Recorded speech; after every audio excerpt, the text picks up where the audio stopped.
dari Prodi S1 Manajemen, Fakultas Ekonomi dan Bisnis, Universitas Teknokrat Indonesia. Kami berasal dari kelompok 7. Pada video kali ini, kita akan menjelaskan tentang wacana AMDAL hanya untuk industri yang berisiko tinggi dalam Omnibus Law, tentang FGD, kasus. Kami di sini pada video kali ini ingin memenuhi tugas yang diampu oleh Miss Berlintina Permatasari, SPMM. Tapi sebelum itu, izinkan saya dan kami semua di sini untuk memperkenalkan diri. Saya Lulu Rahmawati sebagai moderator di acara FGD kali ini. Dan ini ketiga rekan saya. Saya Ismunini sebagai peserta 1. Saya Febri Pertama sebagai peserta 2. Dan saya Muhammad Abdullah Rahmat Prastomo sebagai notulen atau pencatat. Oke, untuk kelanjutan videonya, mari saksikan video kami.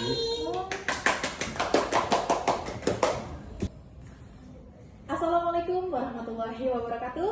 Waalaikumsalam warahmatullahi wabarakatuh. Baik, selamat pagi rekan-rekan semua. Selamat pagi. Apa kabarnya hari ini?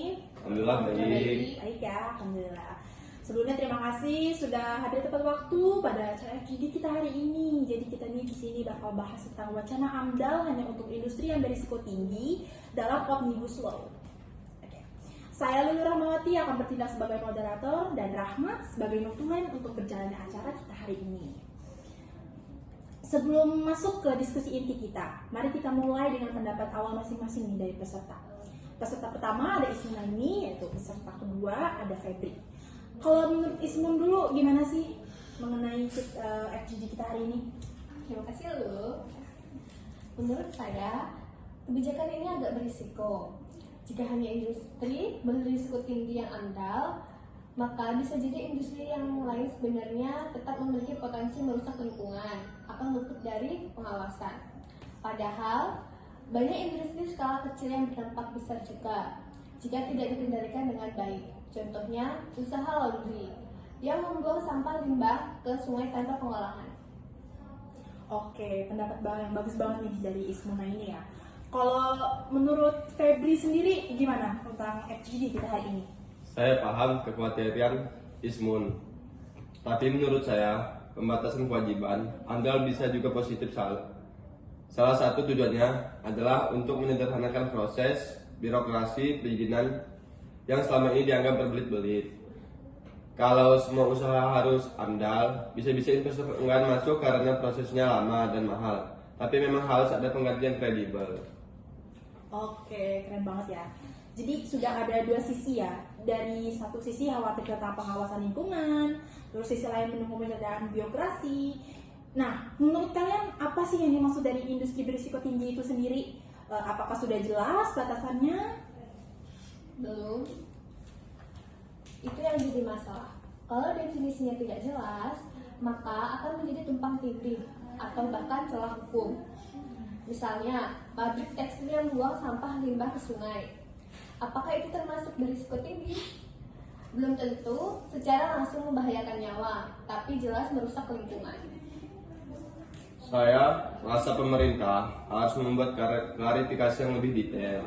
Misalnya, menggunakan sistem scoring berdasarkan jenis bahan baku, lokasi usaha, jumlah emisi atau limbah yang dihasilkan dan kedekatannya dengan kawasan pemukiman atau konservasi. Jadi bukan hanya berdasarkan asumsi umum. Oke, keren banget Febri ya pendapatnya. Rahmat, tolong dicatat bahwa kita menyarankan adanya sistem klasifikasi risiko dengan indikator yang jelas itu bagaimana? Oke, baik. Saya catat.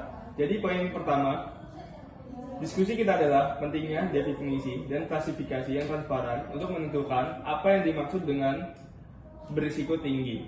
Kita usulkan sistem scoring yang objektif, jenis bahan baku, emisi, lokasi, dan kedekatan dengan wilayah yang sensitif. Ini penting agar tidak ada penyalahgunaan celah regulasi. Oke. Mari kita lanjut. Kalau kita setuju bahwa pengawasan itu penting, apa yang bisa dilakukan untuk menjamin pengawasan tetap berjalan meskipun itu semua industri AMDAL itu wajib gitu? Saya pikir pengawasan bisa dilakukan lewat audit berkala.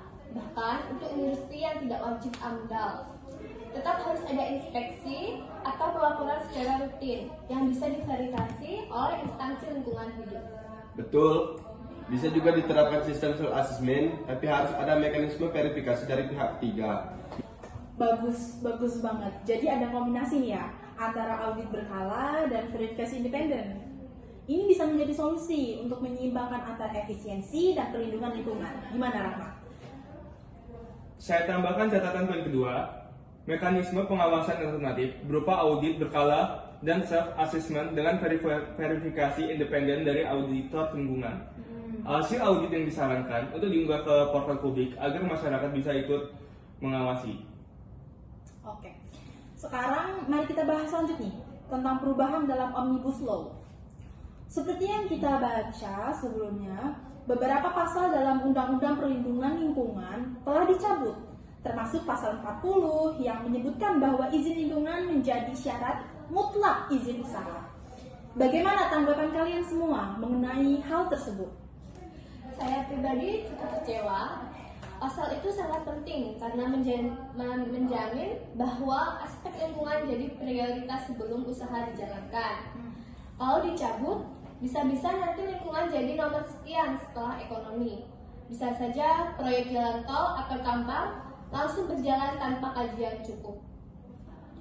Saya paham kekhawatiran itu, tapi saya juga mengangkat sisi optimisnya pemerintah mengatakan bahwa pengawasan tetap bisa dilakukan melalui mekanisme yang baru, seperti koordinasi lintas lembaga. Tapi memang aktivitasnya masih harus dibuktikan. Kita butuh sistem yang lebih ketat meski pasal itu dicabut. Oke, nah itulah pentingnya kita sebagai mahasiswa untuk memberikan masukan supaya regulasi yang benar-benar mencerminkan kepentingan bersama, termasuk perlindungan lingkungan. Nah, apakah kalian punya contoh kasus yang nyata bisa kita kaitkan dalam acara IGD kita pada kali ini? Ada. Saya pernah baca tentang sebuah pabrik pengolahan kelapa sawit di Sumatera yang mencemari sungai karena tidak punya sistem pengolahan limbah. Itu terjadi karena tidak ada AMDAL dan pengawasan minim. Nah, saya juga pernah dengar tentang tambang batu bara di Kalimantan yang merusak habitat hewan endemik karena proses izin yang tidak transparan. Masyarakat tidak diberi kesempatan memberikan pendapat, akhirnya konflik dan warga lokal terjadi. Oke, jadi dari dua contoh itu kita bisa simpulkan bahwa selain AMDAL, keterlibatan massa juga penting. Gimana, Rahmat?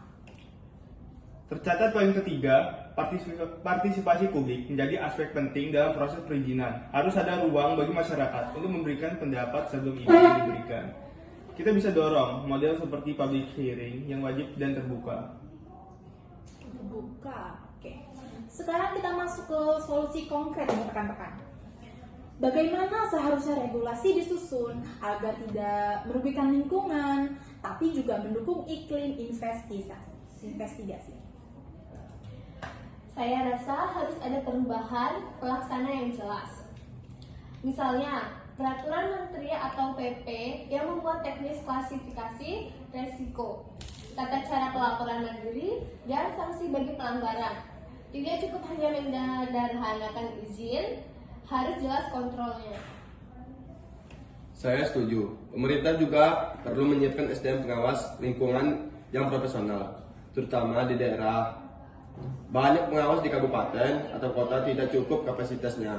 Jadi selain aturan, kapasitas juga perlu ditingkatkan. Sangat setuju sekali sih.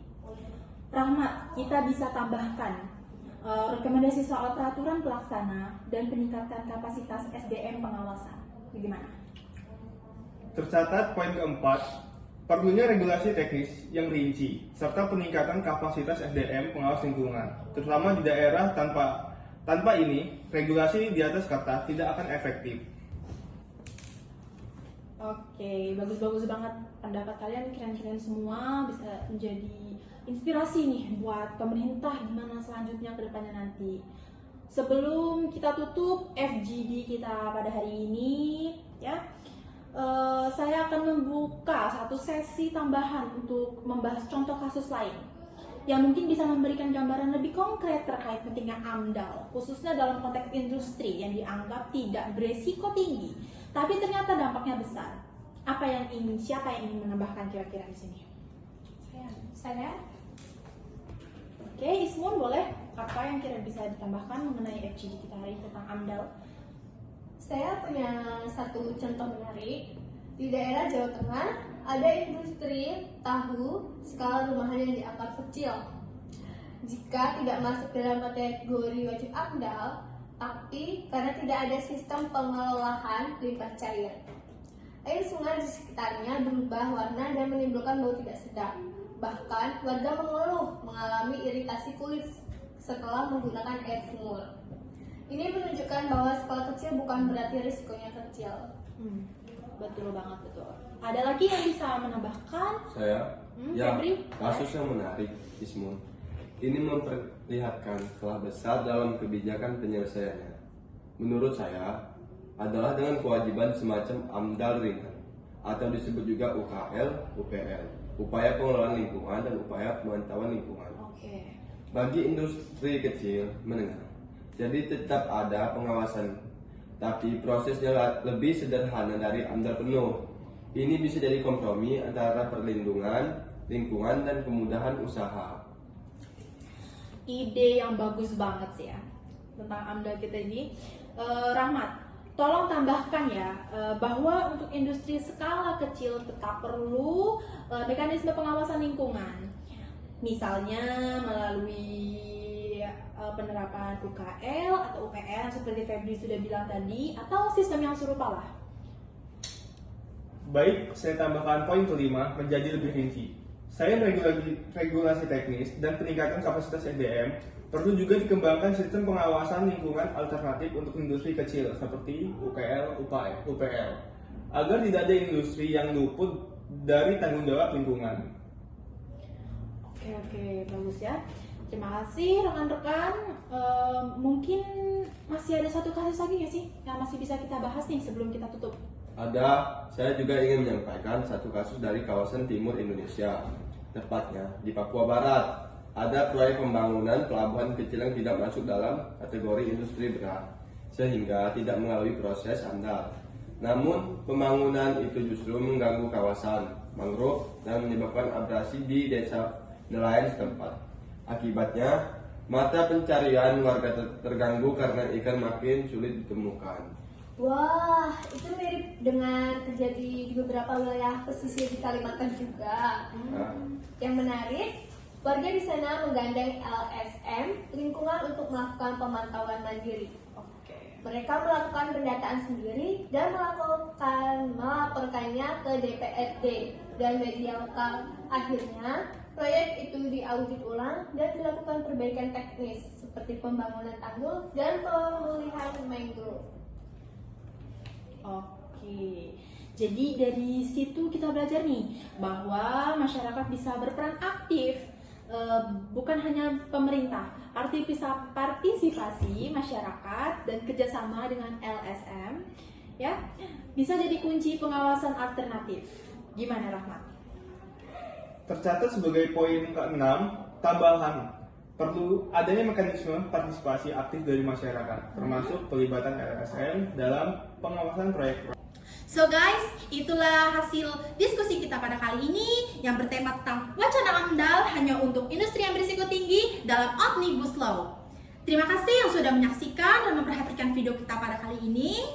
I hope it be useful for all of us and thank you for your kind attention. Wassalamualaikum warahmatullahi wabarakatuh. Staf khusus Presiden Bidang Hukum Dini Purwono menanggapi rumor tentang Omnibus Law RUU Cipta Kerja akan memperbesar kerusakan lingkungan karena ketiadaan analisis mengenai dampak lingkungan AMDAL. Dalam acara diskusi bersama wartawan di Sekretariat Kabinet Jakarta Jumat 21 Februari, Dini Purwono menjelaskan ke depan syarat AMDAL ditetapkan lebih selektif tergantung risiko, seperti industri yang menggunakan bahan baku berbahaya.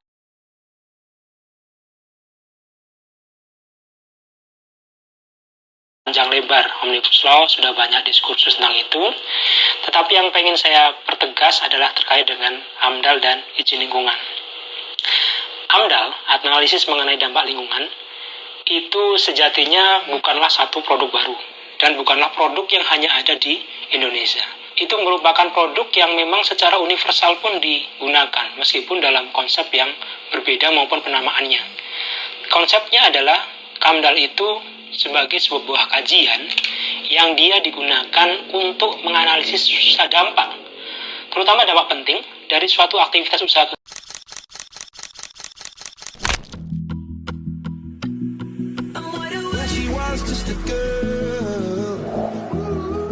Like diamonds in the sky fall.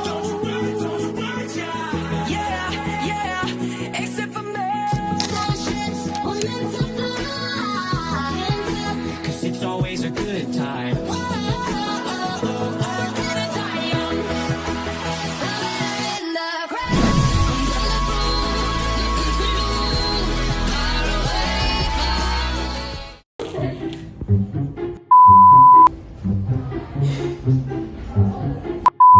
Duduk kan sih?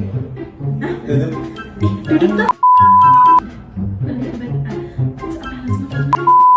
Jawab ya. Ayo, geng. Sama dulu.